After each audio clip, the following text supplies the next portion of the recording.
I'm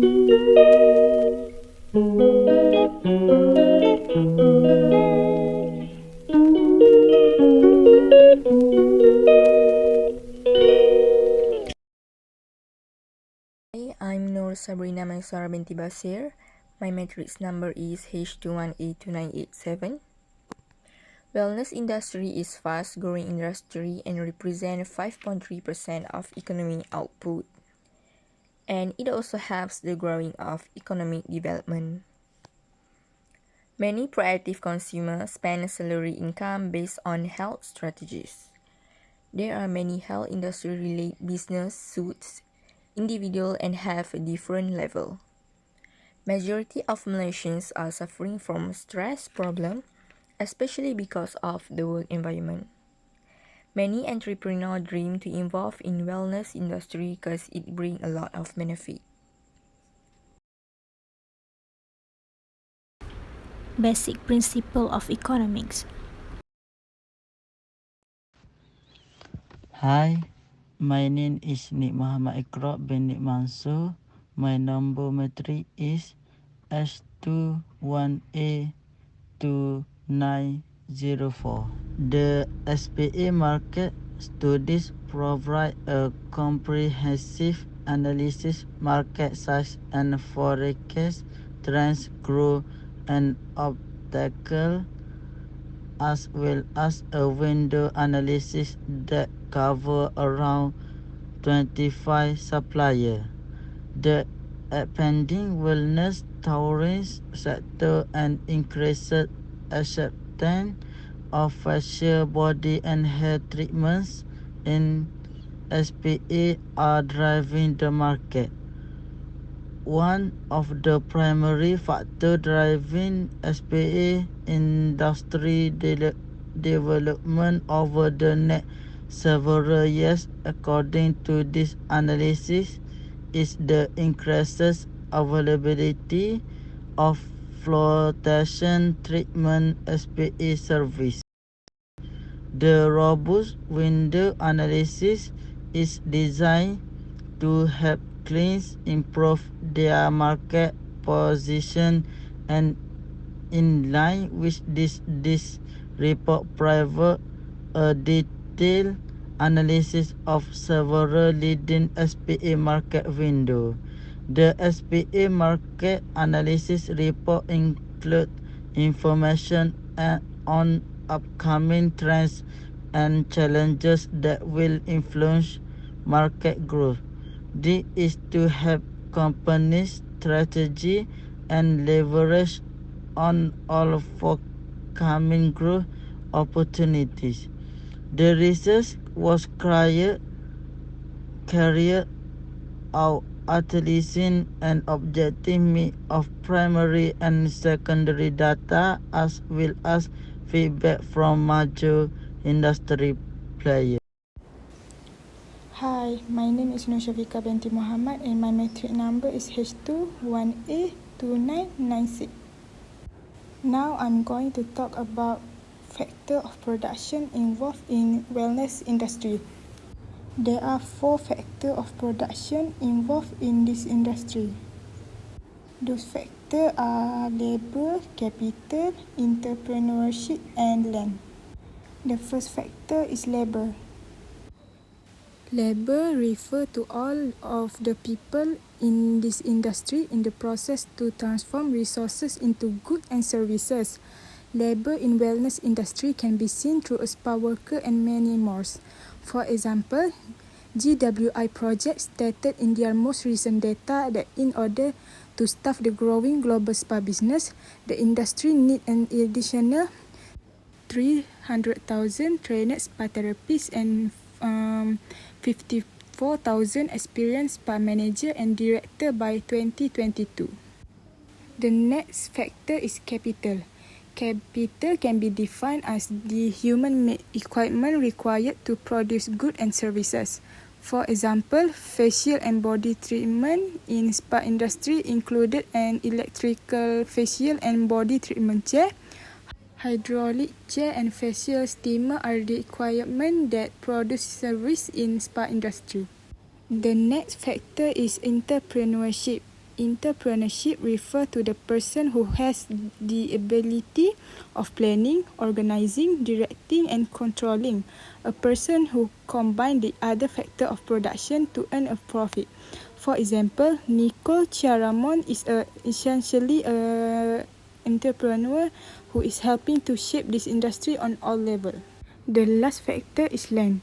Land includes all natural resources which are derived from the earth and land itself. Spa industry usually occupy large land and figure their space into more functional areas. That's all from me. Thank you. Economic impact and policy. Hi, I am Nabilah binti ABDUL Hisham. My metric number is H18A0769.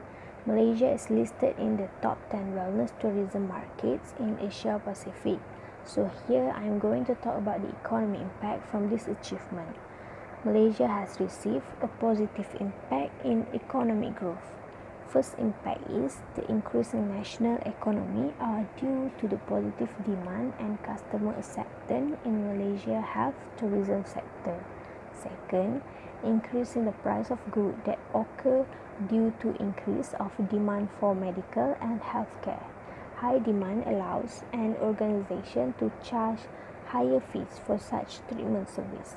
Third impact is it generates employment opportunities. High demand causes the premise to experience a shortage of staff that tend to open up new opportunities for Malaysia communities. Fourth, obtain government revenue through taxes. The government will provide a tax exemption equivalent to 100% of capital qualifying expenditure incurred for a period of 5 years for the construction of new hospitals in expanding their capacity. The fifth impact, foreign exchange happened. The positive impact on the country's economy is that it strengthened the value of the Malaysian ringgit and the occurrence of foreign exchange because international tourists come to seek the treatment in Malaysia where the cost is much lower compared to the cost of treatment in their origin country. Said, the cost of infrastructure improvement is guaranteed. Health tourism sector also able to drive the development and growth of other economic sector related to it. Therefore, there will be an effort to improve certain infrastructure and facilities for the purpose of meeting the needs of health tourists and general public. Lastly, increase the income of the country and communities. For example, the salaries of the health tourism sector have increased as they need more staff due to the result of high demand and then reduce the unemployment rate. I am IZATUL SYAMILAH binti ABDUL, metric number H21A2914. How does global health performance affect Malaysian foreign exchange rate? The Malaysian healthcare industry has had a positive impact on the foreign exchange rate as it has reached global level. Among the effects of change in Malaysian foreign exchange rate, firstly, that the value of RM is rising. This is due to the increasing inflow of foreigners. The encourages foreigners to exchange money with the country. Indirectly, Malaysia will continue to progress. Next, the effect of Malaysian foreign exchange was that the volume of export decreased. This is because many foreigners come to Malaysia. Therefore, Malaysia has reduced all export activity. Indirectly, the healthy industry in Malaysia will receive more response. Apart from decline in total export, total import also increased because to meet the need and the size of all parties, Malaysia has also taken effective measures by increasing the number of important goods activity. Therefore, there will be a foreigners exchange in every purchase. Furthermore, export price of goods will appear more expensive. There has been a high demand for foreigners' country for Malaysian goods. As a result, foreign exchange will continue to increase. Indirectly, Malaysian will be known to many for begin. In addition, the price of import goods will also look cheaper to cater to the taste of visitors from outside. Malaysia has also import goods to increase buying and selling activity. This will lead to an increase in Malaysian foreign exchange. This is because Malaysia have a sufficient healthy needs. In conclusion, for me, the government needs to play an important role to ensure that the healthy industry will continue to be on a good global level. This responsibility is not only on the part of the government but also require the cooperation and support of all parties. Hi, I'm MOHAMMAD HAIQAL AZRI bin Azhar. My number matric is H21A2878. So I will continue with my conclusion. The role of government and non-government organization to promote this industry in the global economy is hire well-known physicians abroad to train health support staff. Second, application of advanced and complete technology in the field of medicine. Third, pragmatic professional techniques should be implemented to advance the healthcare. And last, reduce treatment and medical costs. That's all from me. Thank you.